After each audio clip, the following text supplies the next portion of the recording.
Okay, so now we are really going to get into Run. The very first thing that I am going to show you is how you access files on your host machine in your Docker container. So normally what I like to do is I like to just do docker run -it. Sometimes I use this --rm flag, which just tells Docker to clean up after itself. It's not a huge deal. There's a much better way to clean up that I'm going to show you later, but in case you wanted to see that. And then, I'll start that again. pwd, which is my working directory, and just mount that. Yeah, I'm just going to mount that as my working directory. And then,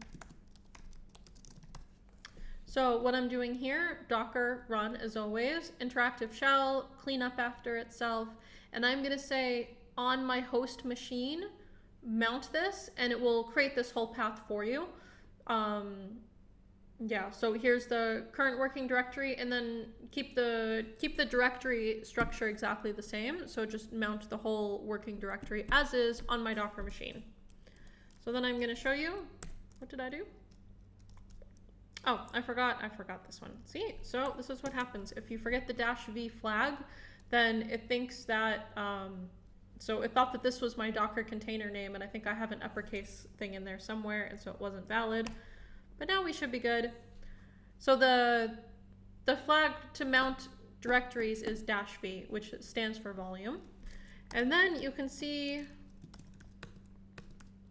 users, Jillian, Dropbox projects, because this is my current working directory on my host machine, and so then this is also what it gets mounted as here.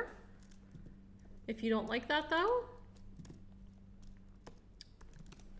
if you don't like that, you can mount it as something different. Like I'm just gonna say /app. That's one that I see a lot. Okay, so then you can see I mounted my current working directory as /app, and then it is everything that is in my current working directory. So here's my Docker file, here's my README, here's my environmental variables, or conda environmental file. So just to show you something kind of cool, like this, these are the exact same files, and if you just wanna prove that to yourself, just go ahead and edit one. So this is the file, here it is in my Docker container, like I am accessing this from my Docker container, and here it is on my host machine. But I can say I edited this from the host machine, or not from the host, from the Docker container. And then when I save it, it should, okay, I was pretty scared for a second doing this live demo. Here it is, I edited this from the Docker container. So here it is, I'm accessing it in my IDE, in PyCharm, on my host machine. I edited it in my Docker container. And then you see, and then it comes up because it's a file mount. It's the exact same thing. And I can get rid of it and it will go away. There's a bit of a delay there, huh? What happened? Ah, okay. All right, and then, yeah, okay, and then there was a bit of a delay there, but you know, eventually we got through it. And then there we go. So you can see that these are the files, host machine.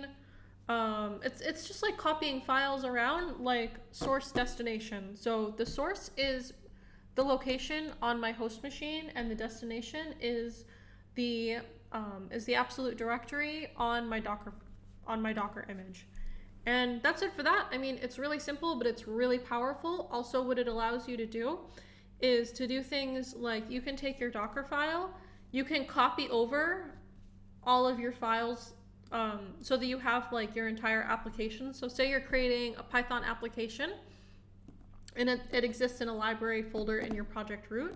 You can copy that over so that every time that you build your Docker image, it's there.